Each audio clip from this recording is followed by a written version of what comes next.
Hello, in this iMindMap 7 video tutorial I will demonstrate how you can use the inbuilt styles to change the way your iMindMap looks. This is a brilliant feature to use to really personalise your map. Simply select the Styles button.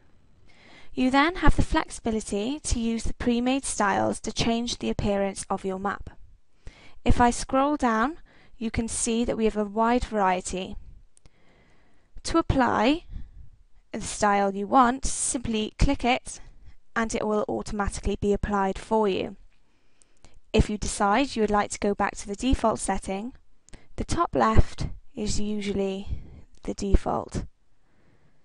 If you click the default, it will be applied for you.